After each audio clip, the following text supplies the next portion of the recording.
आज आप फिर कोई सब्जी लेकर नहीं आए, क्या बनाऊंगी मैं? आपको तो पता है ना, माँ जी को सर्दी हुई है। भला हम तो लस्सी और अचार के साथ खा लेंगे, मगर माँ जी को क्या बोलूंगी? कैसे दूंगी खाना? आज फिर मुझे 4 बातें सुननी पड़ेंगी। चलो देखती हूँ, उनके लिए चाय अचार के साथ रोटी दे देती हूँ। हम लोग लस्सी के साथ खा लेंगे। सोहन सिर झुकाए धीरे से बोला।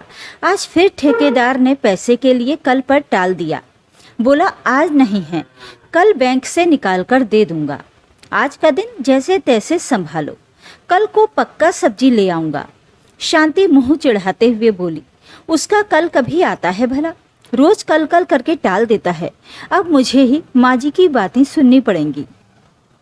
शांति 2 रोटी और थोड़ा सा अचार और चाय बनाकर सासू माँ श्यामा के पास जाती हैं और उनकी चारपाई पर बैठकर उनकी टांगें दबाते हुए पूछती है, माँ जी अब तबीयत कैसी है? कुछ फर्क है क्या? सास टांगें सिकोड़ते हुए कहती है, बिना दवाई के कैसे आराम आएगा भला?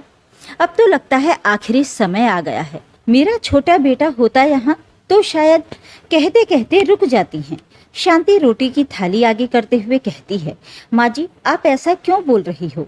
आज की ही बात है, कल को उन्हें पैसे मिल जाएंगे, दवाई भी ले आएंगे और आपकी मनपसंद सब्जी भी बना दूंगी। बस आज आप ये चाय और खाना खा लो। श्यामा बेमन से थाली पकड़ती है और धीरे से एक टुकड़ा तोड़कर मुंह में डालती है। शांति उनकी टांगें दबाना जारी रखती है। एक रोटी खाकर वो थाली शांति को पकड़ा देती हैं और कहती हैं, बस आज इतनी ही भूख थी, ये रोटी वापस ले जा और जाकर सो जा। शांति सास की बात का कभी बुरा नहीं मानती थी, हमेशा हंसकर टाल देती। सास के पास बैठकर बातें करना, सास को खाना देना हो या नहलाकर उसकी कंघी करना, हाथ पैरों की मालिश करना, सारे काम मन से करती थी। बस एक ही कमी थी कि उसका पति सोहन उतना नहीं कमाता था कि घर में रोज सब्जी बन सके। जैसे तैसे घर गाय के दूध लस्सी के सहारे चल रहा था। श्यामा को अपने छोटे बेटे बहू से ज्यादा लगाव था। वो हमेशा उनके बारे में ही बातें करती थी। होता भी क्यों ना, आखिर छोटा जो था वो शहर में जिस फैक्ट्री में काम करता था उसकी मालकिन से ही उसने शादी कर ली थी। छोटी बहू उम्र में काफी ज्यादा थी, मगर मनोज खुश था तो किसी को क्या परेशानी हो सकती थी।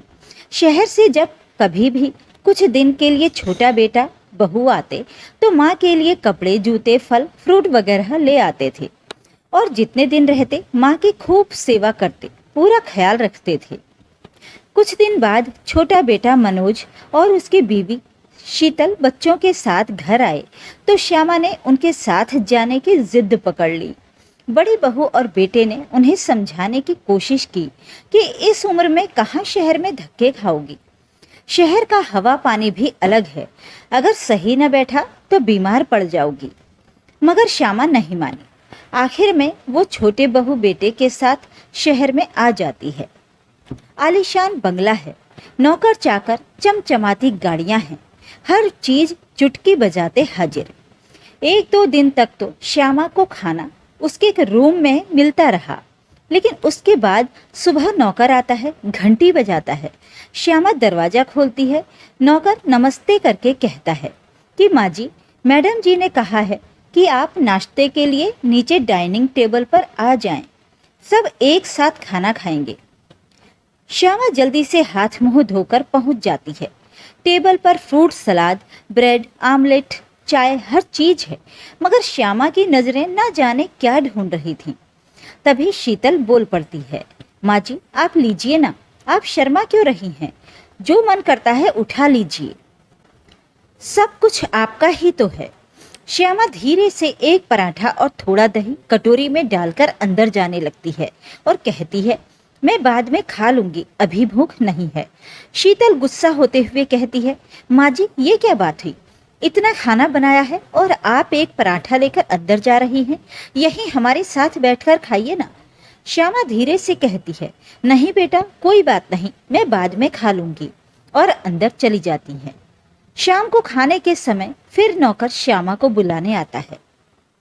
श्यामा जाती है, देखती है कि टेबल पर तरह तरह की सब्जियां, सलाद पड़े हैं।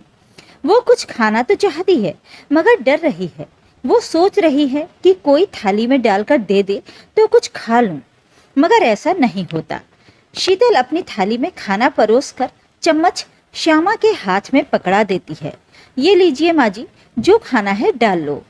श्यामा धीरे से थोड़े से चावल और थोड़ी दाल अपनी थाली में डाल लेती है और जैसे ही खाने लगती है शीतल टोक देती है।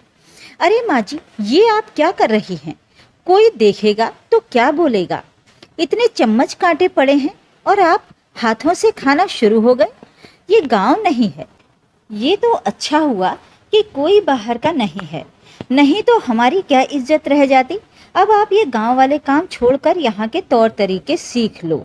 कल को यहाँ कोई मेहमान आएंगे तो क्या बोलेंगे अगर आपको इस तरह खाते देखेंगे। श्यामा कांपते हाथों से एक चम्मच उठाते हुए थाली से चावल भरती है। उसके हाथ कांप रहे हैं और चम्मच बार बार थाली से टकराकर आवाज कर रहा है। अब शीतल से रहा नहीं गया और बोल पड़ी कि ये क्या टक टक की आवाज कर रही हो माँ जी? आप खाना खा रही हो कि पूरे मोहल्ले को बता रही हो? हमें देखो, हम भी तो खा रहे हैं। किसी के चम्मच की आवाज आ रही है क्या? धीरे से उठाइए, आराम से खाइए। कोई आपके पीछे भाग रहा है क्या जो इतनी जल्दी में हो?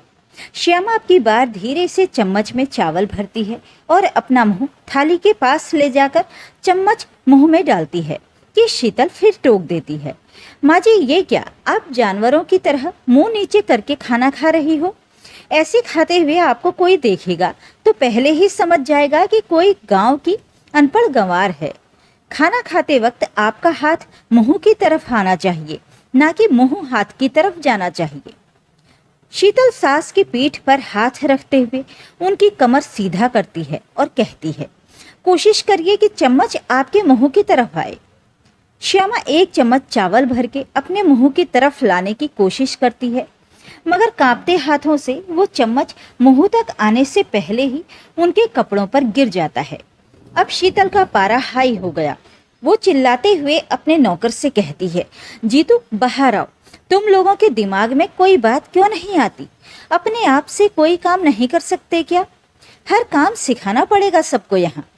जब तुम्हें पता है उन्हें नहीं पता खाना कैसे खाना है, तो आपको नहीं पता कि नैपकिन उनके गले में लगा दें? वो अनपढ़ गंवार हैं। क्या तुम भी अनपढ़ गंवार हो? सबके सब निकम्मे हो। बस खाने को मिल जाए और महीने के बाद सैलरी। किसी काम के नहीं हो। जाओ एक नैपकिन लेकर आओ और माँ जी के कपड़े साफ करो। शीतल बेशक ये सब नौकर को बोल रही थी, मगर उसकी एक एक बात नश्तर की तरह श्यामा के दिल में चुभ रही थी। उसे लग रहा था कि वो नौकर के बहाने उसी को सुना रही हैं। श्यामा एक दो चम्मच जैसे तैसे खाती हैं और पानी का गिलास लेकर 2 घूंट पीकर अपनी थाली में हाथ धो लेती हैं। अब तो शीतल का पारा जैसे सर फटने वाला हो गया। वो सिर पर हाथ मारते हुए बोली, डिस्गस्टिंग, छी, ओह माय गॉड, ये क्या है? आप पागल हो? कम से कम इतनी अक्ल तो हर किसी को होती है कि हाथ वॉश बेसिन में धोने चाहिए। आपको क्या लगता है कि ये इतना महंगा वॉश बेसिन देखने के लिए बनाया है? कम से कम किसी को पूछ ही ले इंसान। अभी अगर कोई बाहर का आदमी होता तो क्या सोचता वो? क्या इज्जत रह जाती हमारी? हमारी ही गलती है जो हमने तुम्हें खाने के लिए बाहर बुलाया। इससे अच्छा तो अंदर ही ठीक थी आप। कम से कम जैसी भी हरकत करो, किसी दूसरे का मूड तो खराब नहीं करोगी। इतना कहकर शीतल उठकर हाथ धोने चली जाती है। श्यामा अपने बेटे की तरफ देखती है जो सिर झुकाकर बैठा था, मगर दोनों ने एक दूसरे को कुछ नहीं कहा और श्यामा धीरे से उठकर अब वॉश बेसिन की तरफ जाकर हाथ धोने लगती है। टेबल पर कितने ही तरह के खाने थे, मगर श्यामा भूखी ही उठी थी।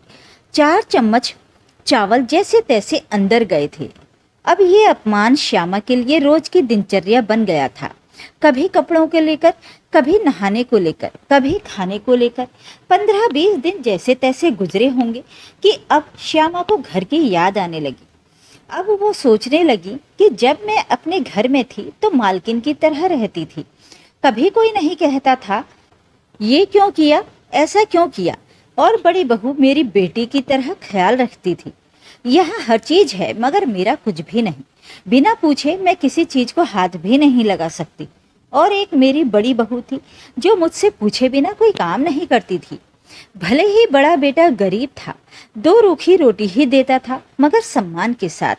मेरी बहू भले अचार से रोटी देती थी, मगर इज्जत के साथ। यहाँ बेशक 10 सब्जियां पकवान बनते हैं, मगर खा एक भी नहीं सकते। अब श्यामा को अपनी गलती का एहसास हो चुका था। उसने अपने बेटे मनोज को सुबह बुलाया और कहा, जैसे भी करके आज के आज मुझे घर भेज दे, यहाँ मेरा मन नहीं लग रहा।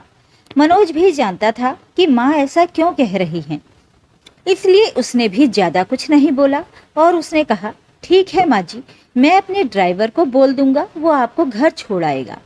शाम को ड्राइवर उसे घर छोड़ आता है। माँ को देखकर बड़ी बहू की खुशी चेहरे से छलक रही थी। आज बहू ने माँ की पसंद की चने की सब्जी बनाई थी और माँ के पैर दबाते हुए बोली, माँ जी, सोहन को ठेकेदार ने पैसे के साथ साथ तरक्की भी दे दी है। अब वो सुपरवाइजर बन गए हैं। अब आपको अचार के साथ रोटी नहीं खानी पड़ेगी। अब हम रोज आपकी पसंद की सब्जी बनाया करेंगे।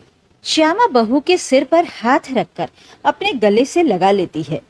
उस दिन श्यामा ने जाना कि इज्जत किसी आलीशान बंगले में नहीं, बल्कि उस घर में मिलती है जहाँ प्यार हो, अपनापन हो और रोटी में आत्मा बसी हो।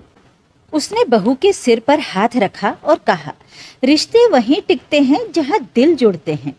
दोनों सास बहू की आंखें छलक आईं। तो ये थी आज की कहानी।